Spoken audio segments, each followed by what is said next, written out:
Welcome to Making Peace Visible, the podcast about how the media covers peace and conflict. I'm your host, Jamil Simon. There are a lot of different ways to cover war. One path through the chaos of war is to follow the road offered by the dominant army. In Afghanistan, it was to be embedded with U.S. or NATO troops and to see the war and the world around it through their eyes. Today, we're talking to BETTE, a Dutch journalist who has covered the war in Afghanistan for 15 years. She began her coverage in 2006, embedded with the Dutch troops fighting there. It took her a while, but by being curious, by listening carefully to what Afghans were saying, rather than limiting herself to U.S. and NATO officials, she realized that most Western journalists were seeing a distorted view of the war. Embedded journalists were missing the perspective of the Afghan people. The coverage made Afghanistan seem more dangerous than it really was. And BETTE says the press missed opportunities to hold the U.S. and NATO accountable for major blunders. These mistakes included overlooking the fact that the Taliban surrendered all the way back in December 2001. She has since written 2 books about what she learned. One is called Looking for the Enemy, Mullah Omar and the Unknown Taliban. The other is called A Man in a Motorcycle, How Hamid Karzai Came to Power. BETTE also teaches a class called Unlearning Afghanistan at Sciences Po in Paris and is working on a PhD on the role of media in conflict. We spoke with BETTE on Friday, October 6, 2023. I began by asking her how she first came to Afghanistan as a young journalist. I came from the Netherlands, where I was covering the parliament. So basically we were in a way embedded within that building in The Hague. And because the Netherlands was joining NATO, foreign topics, so to say, became also part of our world, because it was foreign affairs that we also included in our coverage, of course. And so, it was the first opportunity to go embedded and to go and see the war. And so I organized the women's magazine, the biggest one in the Netherlands. And before I knew, I was boarding a very big gray airplane from the army, sitting, the only female, I think, with lots of soldiers. And and the moment we approached Afghanistan, Jamil, it was, I will never forget, the plane started diving very sharply down and up and down and up. And it was extremely intense and made people want to throw up, including the general. And the pilot said, we do this because in this way we avoid regular Taliban attacks on airplanes. So that's how I arrived in Afghanistan. Confidence building, huh? At that moment I thought this is very necessary. This is very necessary because there will be terrorists everywhere in the country. So you were embedded with the Dutch troops there, but slowly you began to realize that the Americans and their NATO allies were not listening to the Afghans. Tell us some incidents that made this clear to you.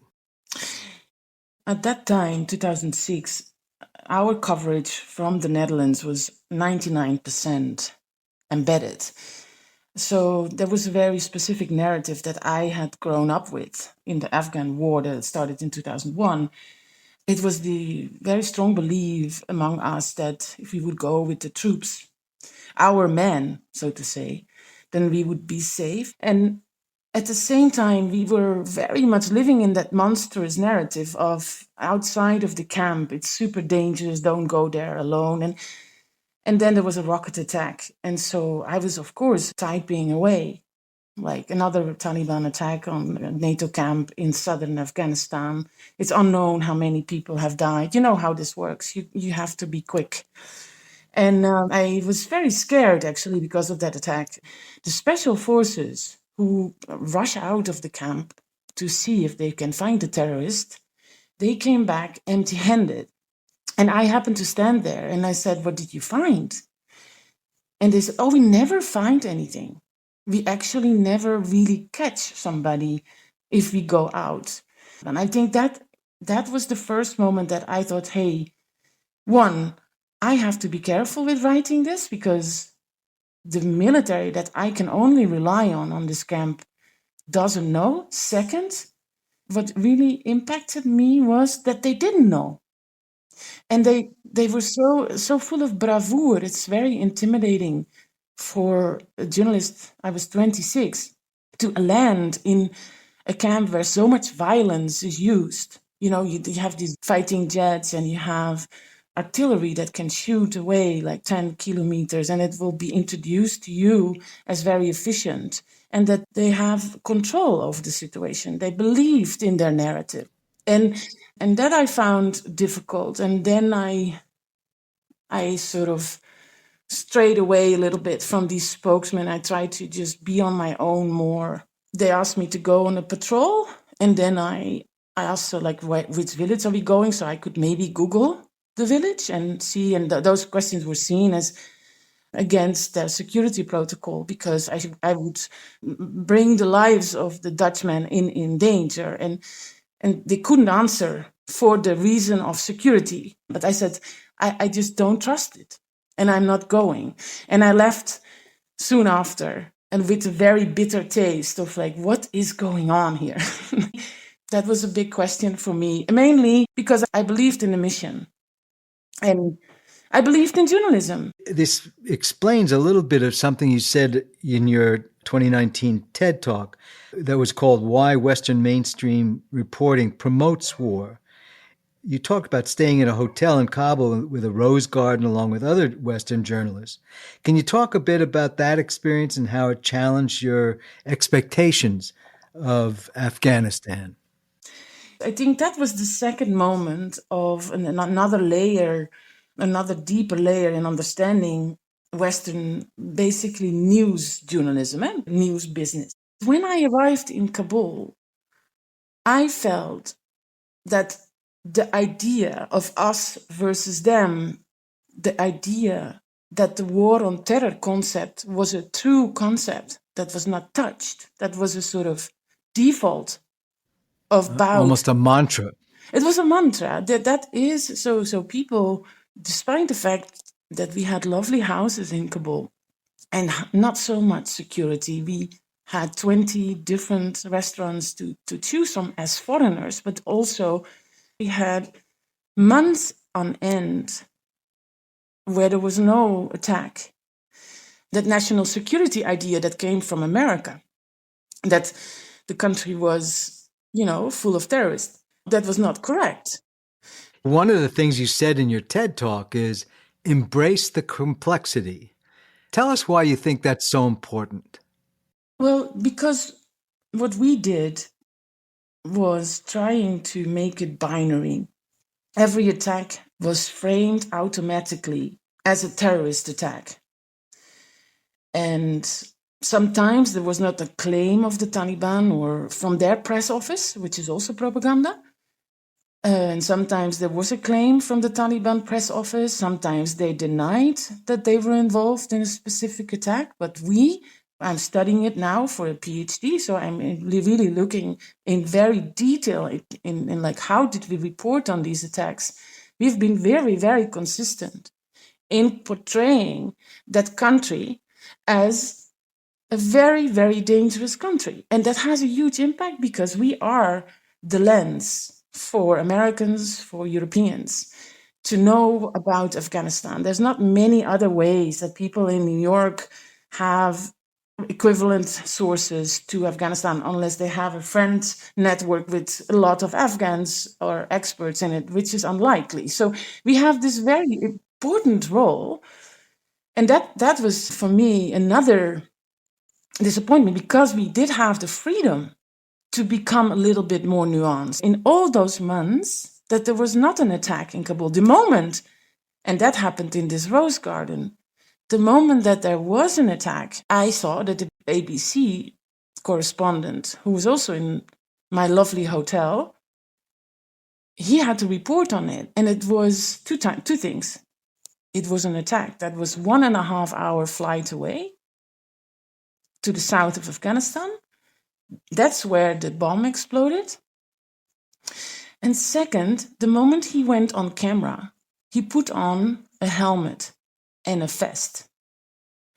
And I thought, wow, this is very ethically debatable. Yeah, I mean, it's almost like making it theatrical. Yeah, so that was the first moment I really, what we now call in post-colonial theories, it was the first moment I talked back. I literally walked over to him when he had, after the live, of course, after it was finished, and he had put his helmet on the table and his vest was off because it was not necessary. We would go out for dinner that night. And I said, why are you doing this? And he was annoyed by it. And he said, well, that's what my editor wants.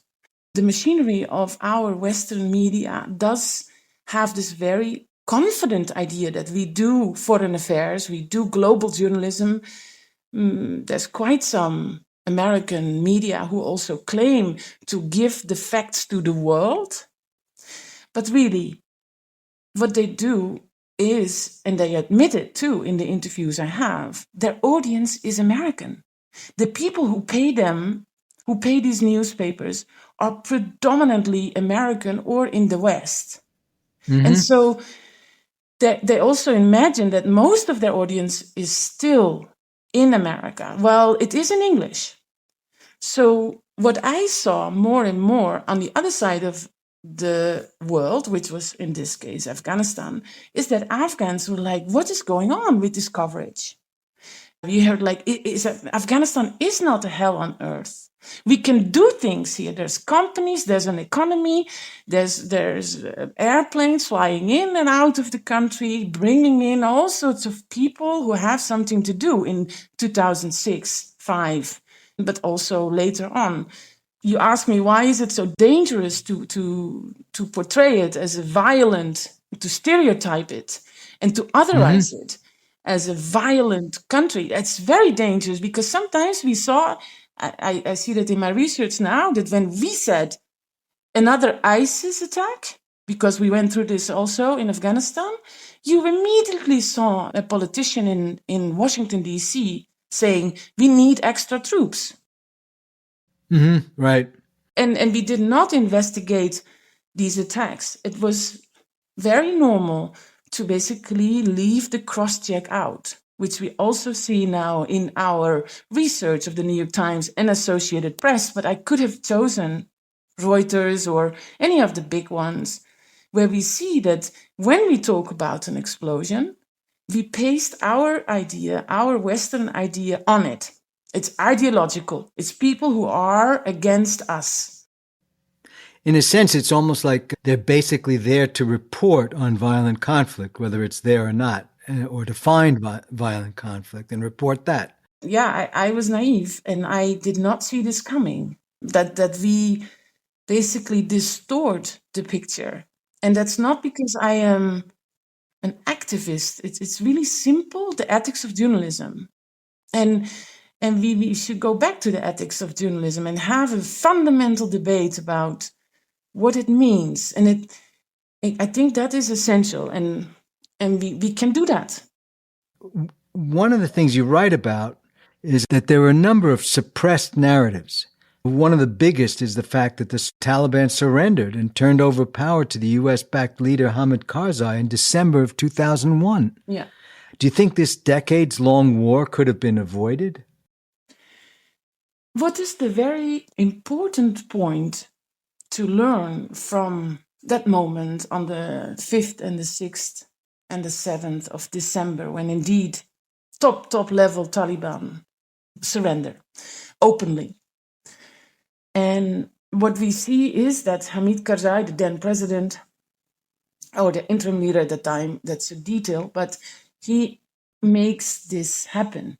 I said that's not the point. The point is that the American government on that when Karzai announced it, that there was a surrender, that the Taliban, including Mullah Omar, could go, that there's an American government move saying, we don't accept this. The government, Donald Rumsfeld and his team who I interviewed, from their perspective, it's logic because they said the towers were still burning. BETTE, what do you want us to do? We did not have this nuanced idea because actually not many knew the Taliban. I cannot say to you where this would lead, but I find it, the point is that we killed it. The press killed it. The American government killed it on purpose because ideologically they were against it. But then we went along with that. And that is the problem. The news media was complicit, in effect. Yeah, and that is a very important moment to sit down and to say, how come this happened? How many other peace initiatives did we overlook? Because we were also basically very, very ideological. We were very Western. We did have a Western editor in New York or in The Hague or in Paris who also was thinking like us. Where is the cross-check? Where is that multi-perspective that we claim to have? Where does that come in the process? And I really hope that we can have this conversation and be honest. And we see that after Iraq, that the New York Times fired a journalist because something similar happened, where we went along with the American government about their ideas about what Iraq was about, according to the American government. And that's a problem. But, unfortunately, these mea culpas come a little bit late in the game.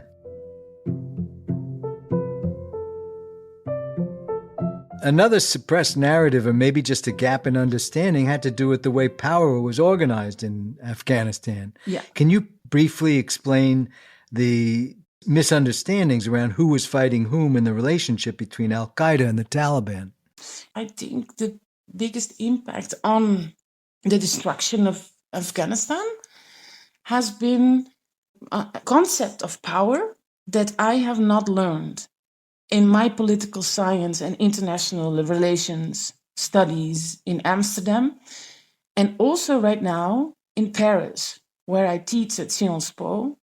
We do not have knowledge about this other way of political power, which has much more to do with the impact and the power of families. And sometimes these families are very big, and then they call them tribes. I had no idea about that. Only when I went there and when I arrived alone in Kabul, I first had, and that was the word fixer would fit that, because I first worked with Afghans suggested to me by my colleagues from the news business, Western colleagues. And those fixers were fixers. They just did what I wanted. They were looking for women's stories, women's rights. They were looking for corruption stories. They were looking for Al-Qaeda stories. And they were basically talking the war on terror language already before I even opened my mouth. Mm-hmm. It's almost like they were trained. Yeah, they were with an invisible rule, working with this invisible rule.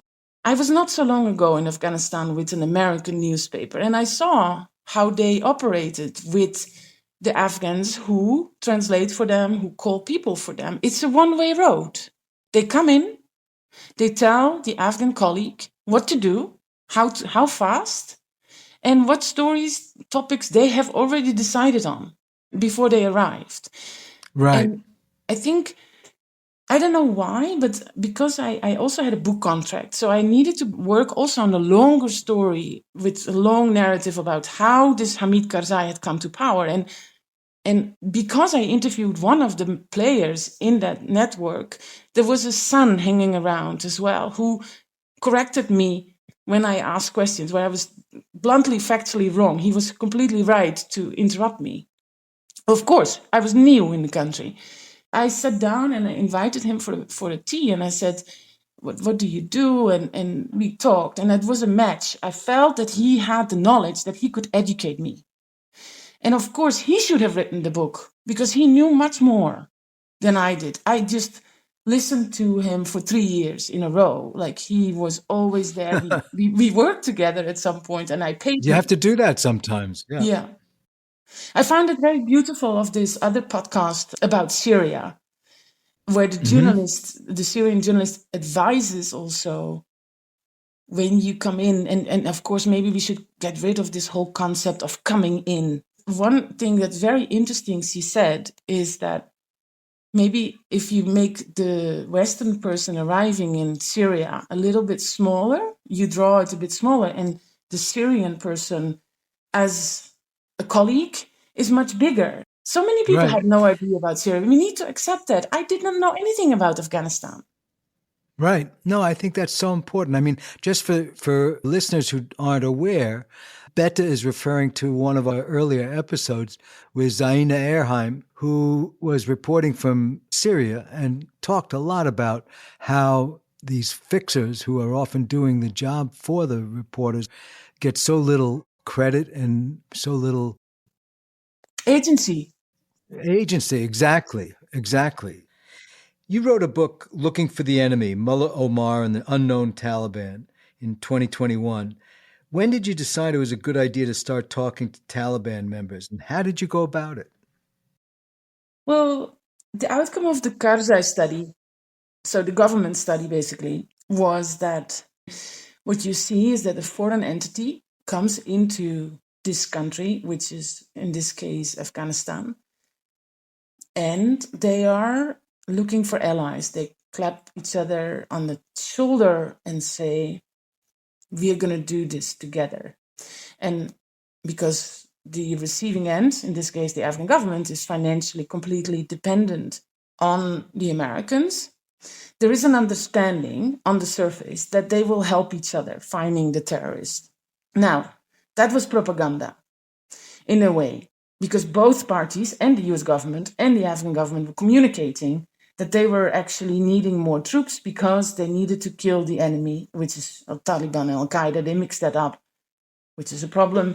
But what actually happened is that we, the foreign entity, including NATO, of course, started working with governors and police commanders. And we were really convinced that these provincial governors and police commanders were blank sheets.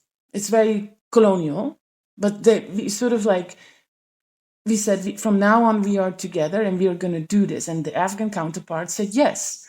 But the Afghan counterpart has a very long history. Before he was even born, his family lived in a structure where there has been a lot of peacemaking between the tribes and also conflict between the tribes. So the family structure is the basis. There's a tribal leader, and that tribal leader's main goal, despite the fact that his little name on the door is probably governor, and that's so we know where to go as Westerners, but there's much more happening in his life, which is often more important than that governorship. So what you see is that these governors, for example, they actually started giving information to the Americans, saying, you are talking the ideological narrative of war on terror, saying you're looking for terrorists. Okay, go to this valley, and then go to this valley because that's where they are. And too often, the Americans did not cross-check this information. It's not because the Afghan governor is a wrong person or an evil person. The Afghan government lives in his own reality and suddenly gets this foreign entity with lots of dollars and lots of weapons so he can continue his life. He has the upper hand because he has Superman behind him. And so too often the Americans blindly followed the governors and killed the people they were pointed at by their counterpart. And in many, many, many cases of explosions that were reported by us, also as Taliban, because we too often interviewed only the Americans, actually were rivals. Right, we conflated a lot of it. Freedom of the press is a core value of liberal democracy. And in the U.S., we refer to the press as the fourth estate. It's a fourth check on power outside of the three branches of government. But research, as well as your own experience, tell us that in overseas wars, at least in the beginning, the same mainstream news outlets don't operate the same way abroad. Too often they fall into a good guys versus bad guy narrative, where good guys are whoever is on our side. Why do you think there's this gap between domestic and overseas reporting? I'm not sure if there is such a big gap, Jamil, because there's also very, very interesting academic research on how did we report in America on security issues. And sometimes that involves the police. we see similar patterns. When there is an incident on American territory, we rely too often on the officials. Also, similar concept. We do it in extreme when we go abroad. What is really true, I think, is that we are so fortunate that we can permit a lot in journalism. We have this freedom in America. I only know a lot about Afghanistan, not even everything, of course, but I know a little bit more about than, I worked there for 15 years. So what is painful to see is that despite this liberty, despite this freedom, and so many other journalists would love to have this freedom in other countries. I mean, there's of course things go wrong in our press freedom world, but overall we are not bothered. And that is something so precious and so privileged to have that I wonder why do we not embrace it for what it is, and then stop being this very Western entity, for example, in Afghanistan, where you self-censor by basically interviewing mostly your own people about topics that relate to your own values. We do not, in these sort of conflicts, overall, despite some good freelance work, there are freelancers going very far. Right. They play a very important role. But Betta, you're very passionate. It's so clear that you're very passionate about removing the Western bias from international journalists. In an ideal ecosystem for journalism, are there any biases that you think should be shared? Yeah. Some of our previous guests have talked about having a bias towards peace. Another talked about a bias towards human rights. Deborah Douglas talked about a bias towards democracy. We are all biased and we will be forever. That's one thing. And we have to be aware of that. Maybe we should, in the utopian sense, think about how to produce knowledge about a country and then think in real global terms. Like, can we have multi-perspective news desks? Even me, I have done the Mullah Omar book on my own, and I guarantee you it would have been much better if we would have been a team. And maybe also even with somebody from the other side of the world with their systems and their values and combine that, because it's a lot of work to de-bias on your own. And especially if the loudest voice, as we have now, is one that stereotypes and that chooses to bring negative news. That's nothing new. We know that. Listen to your next bulletin and count the amount of topics that's negative about foreign affairs. So we need to listen. We need to be in a team, probably have an openness and an ethical awareness of how to be curious and how to let the other have their agency to talk. Exactly. No, I think that's so clear from everything you've said.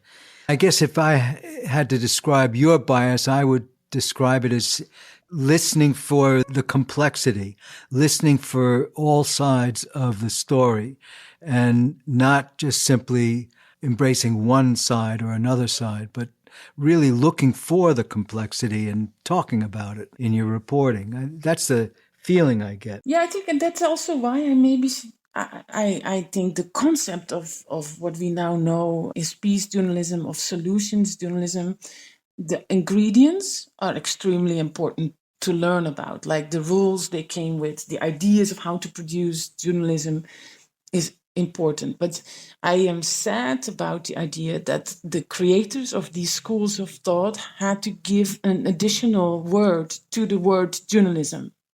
I think we should really go back to journalism, to just pure trying to be a responsible cover reporter. And I think the Western bias is nothing new. It has actually been there from the beginning of journalism.